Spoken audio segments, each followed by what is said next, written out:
بسم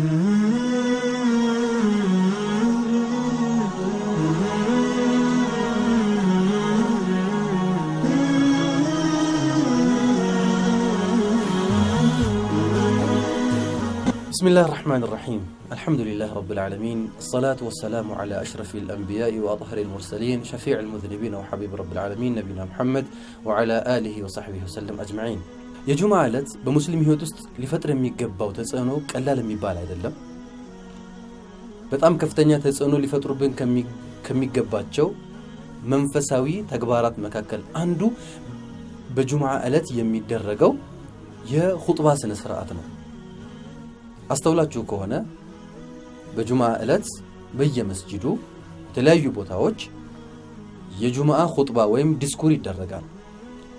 ይህ የጁማዓ ኹጥባ በህይወታችን ውስጥ አስፈላጊነቱ ማለት ነው በህይወታችን ውስጥ ተጽዕኖ ፈጥሮ እንዲያልፍ ማድረግ ነው።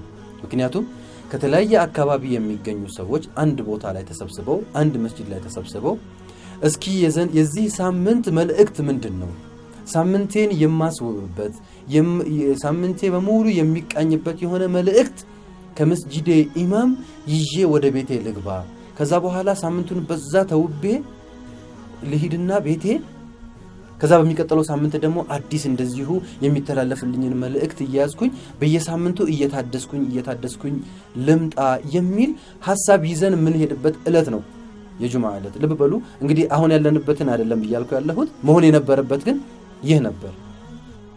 ለምን ረሱል ሰለላሁ ዐለይሂ ወሰለም ምን ይላሉ እንግዲህ እንዴት እንደሚታደስ እንዴት የሰው ልጅ ህይወት ፕሮግራም እንዴት እንደሚቀኝ ማለት ነው። الصلوات الخمس አምስት አውቃት ሰላት الجمعة إلى الجمعة رمضان إلى رمضان مكفرات لما بينهن إذا اجتنبت الكبائر عند سو በአምስት አውቃት ሰላት በየሰላት ወቅቱ መካከል ከሱብህ ሰላት እስከ ዙሁር ድረስ ባለው ከዙሁር እስከ ዓስር ድረስ ባለው ከዓስር እስከ መግሪብ ባለው ከመግሪብ እስከ ኢሻ ባለው የሰላት ኢንተርቫል ውስጥ ወይም ደግሞ የጊዜ ክልል ውስጥ የሰራቸው ነገሮች በየሰላቱ ይታበሱለታል።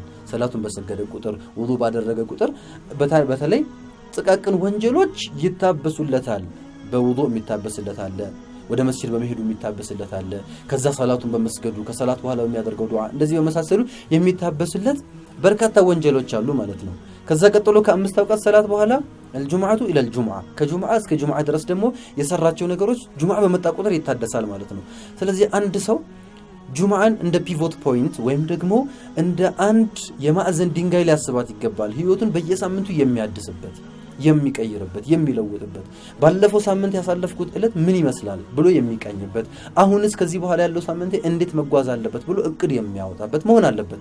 ስለዚህ ኹጥባዎቻችን ይህንን ያማከለ መልእክት ማስተላለፍ መቻል አለባቸው። እንግዲህ አሁን እየተደረገ ያለው የኹጥባ ስርዓታችን ትክክል ነው ወይ አይደለም ወይ በጣም ያጨቃጭቅ ነገር ነው። እንወቃቀስ ከተባለ እንደውም እየመከነ ያለ ነገር ቢኖር በኢባዳዎቻችን መካከል እየመከነ የሚገኘው ነገር ቢኖር ኹጥባችን ነው። ኹጥባችን ለምንድን ነው እየመከነ ያለው ተብሎ ቢባል በመጀመሪያ ደረጃ አብዛኛው የማህበረሰብ ክፍል በሚረዳው ቋንቋ አይደለም እየተላለፈለት የሚገኘው።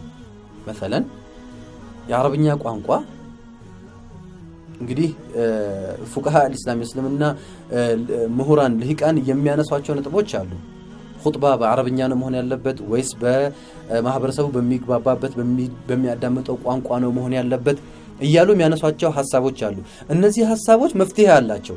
ምክንያቱም ኹጥባ ዓላማው ምንድነው? ዓላማው የሆነ ነገር ደስኩሮ አነብንቦ መውረድ ሳይሆን ማህበረሰባዊ ተጽዕኖችን የጎላ እንዲሆን በኢማሞቻችን በኸጢቦቻችን የሚተላለፈው መልእክት ከፍ እንዲል ሰው ጋር ተጽዕኖ እንዲፈጠር የሳምንቱን ስንቅ ይዞ እንዲሄድ እንደዚሁም ደግሞ አጀንዳዎች ጥያቄ የሚያስፈልጓቸው ነገሮች ጥያቄ መልሳቸው እንዲሰጥ ሰው ጥያቄውን የሚያቀርብበት ኢማሞቹ መልሱን የሚመልሱበት ሁሉ አግባብ መመቻቸት አለበት። እንግዲህ በማያውቀው ቋንቋ እንዴት ነው ልንግባባ የምንችለው?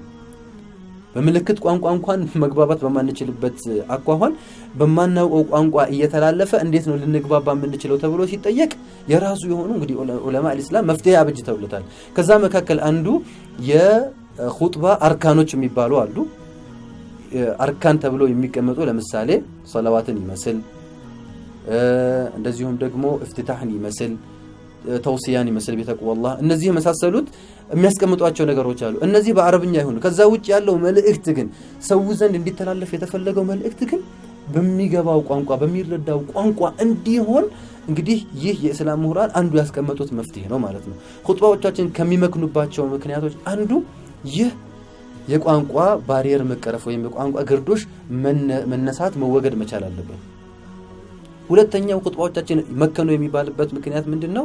የሚተላለፉት መልእክቶች የማህበረሰቡን የልብ ትርታ የሚያዳምጡ አይደሉም ወይም ችግሮቹን የሚቀርፉለት አይደሉም። የተለመዱ ከሳምንት ሳምንት በየዕለቱ በየሰላት ወቅቱ በየመሳጅዶቹ የምናገኛቸውን ምክሮች መልሶ በሳምንቱም ያ ሁሉ ሰው ከተበሰበን በኋላ መልሰን እናገኛቸዋለን። ይሄ ትክክለኛ መንገድ አይደለም። ምክንያቱም ከተለያዩ አካባቢዎች የተሰበሰበው ሰው ምንድነው ፈልጎ የመጣው ወይም ደግሞ እሱ የፈለገው እንኳን ባይሆን እኛ ይሄ ማህበረሰብ እንዲሰማን እንዲረዳ ምንፈልጋቸው ሁሌም የምናስተላልፋቸው የወላጅ ሀቅ የልጅ ሀቅ እንደዚህ ማለት የተለመዱ እነዚህ ቀላል ነገሮች ማድረግ አይደለም። እነዚህ ነገሮች አይተላለፉ ማለት አይደለም። ግን የሚተላለፍባቸው መንገዶች ይሄ ርዕሰ ጉዳዩ ሰው ያስጨነቀው ሳምንቱን ሙሉ መነጋገሪያ ርዕሰ ጉዳይ ሆኖ የሰነበተ ነገር መልስ ሳያገኝ ተጨማሪ እንዲሁ አምር ቢል ማዕሩፍ እየሰጠነው ምን ሄድ ወይም ነህይ አኒል ሙንከር ብቻ እየሰጠነው ምን ሄድ ከሆነ አንዳንድ ቃተሊናውን ሊያዳብሩ የሚችሉ መልእክቶች ካላስተላለፍንለት ኹጥባዎቻችን አሁንም እየመከኑ መሄዳቸው የማይቀር ጉዳይ ነው ማለት ነው። ስለዚህ ኹጥባዎቻችን ሰው ዘንድ ወርደው የሚተላለፉት ዲስኩሮች ምክሮች ሰው ዘንድ ደርሰው ተጽዕኖ ፈጥረው ሳምንቱን በዛ በሳምንቱ በጁምዓ ላይ ሰምቶት በሄደው መልእክት ተምሮበት ሳምንቱን እንዲተገበረው ከተፈለገ የምናስተላልፍለት መልእክትም እንደዚሁ የተጠና መሆን አለበት።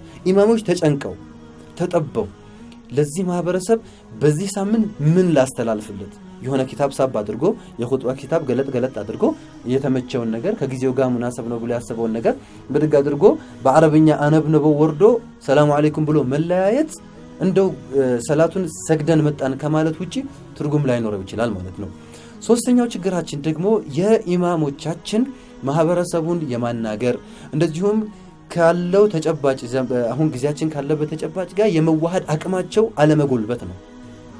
ከቴክኖሎጂው ጋር ዓለማችን አሁን ከሚያስፈልጋት ትልቅ ትኩሳት ጋር ከነዚህ ከመሳሰሉ ነገሮች የሰው ልጆችን ችግር በተለይ ጊዜያዊ መፍትሄ የሚፈልጉ ነገሮችን መፍትሄ ከመስጠት አንፃር የኢማሞቻችን ብቃት ምን ያክል ደረጃ ደርሷል? ይህም ሌላኛው ባሪየር ነው። ሰዎች ኹጥባ ሲሄዱ እየደበራቸው እያዘገሙ እያንቀላፉ እንደው ቶሎ አያልቅም ይሄ ነገር ረዘመ እያሉ ሳይሆን ዛሬ ደግሞ ምንድነው የሚሰጠን ምንድነው የሚተላለፍልን እንደው እስኪ የዛሬዋን መልእክት ይዤ እኔንም ቤተሰቦቼንም የምለውጥባት መልእክት ከመስጂድ ይዤ ልምጣ ብሎ ከቤቱ መውጣት መቻል ይኖርበታል ማለት ነው። አዩሀል አህባ ኹጥባዎቻችን እንዳይመክኑ ጁምዓዎቻችን እንዲሁ በከንቱ እንዳያልፉ እስኪ የጁምዓን ዕለት ክብር ኢማሞችም እንደው ለኢማሞች ቅርብ የሆነንም ሰዎች ይህንን መልእክት እስኪ እናስተላልፍና እናድርስ። ኢማሞቻችን የሚያስተላልፉት ኹጥባ ይዘቱ ምን አይነት ነው? ሰው በሚገባው ቋንቋ በሚገባው አገላለጽ ነው ወይ የተገለጸለት የሚገኘው? እንደዚሁም ኢማሞቻችን የሰውን የልብ ትርታ ያዳመጡ መልእክት እያስተላለፉ ነው ወይ? እነዚህ ጥያቄዎች ተነስተው መልስ ሊያገኙ ይገባል። ይሄኔ ሰው ላይ ለውጥ መፍጠር እንችላለን። ያለበለዚያ በዚህ በከተማችን ውስጥ ብቻ በተለያዩ ቦታዎች ኹጥባዎች ይደረጋሉ። ይሄ ሁሉ ኹጥባ መክኖ መቅረቱ በጣም ያሳዝናልና እዚህ ላይ ትኩረት ልንሰጥና ልንበረታበት የሚገባ ርዕሰ ጉዳይ ነው። አላህ Subhanahu Wa Ta'ala የጁምዓ ኹጥባዎቻችን በህይወታችን ላይ ትልቅ ለውጥ ፈጥረው ተጽዕኖ ፈጥረው የሚያልፉበት እኛም ደግሞ የጁምዓን ኹጥባ ጓጉተን ከሳምንት ምን አለ ይሄንን ኹጥባ ባደመጥኩኝ እያለን የምንጓጓበት የምንናፍቅበት ጁምዓ እንዲሆንልን እንመኛለን። ወጀዛኩሙላሁ ኸይር። ወሰላሙ አለይኩም ወራህመቱላሂ ተዓላ ወበረካቱሁ።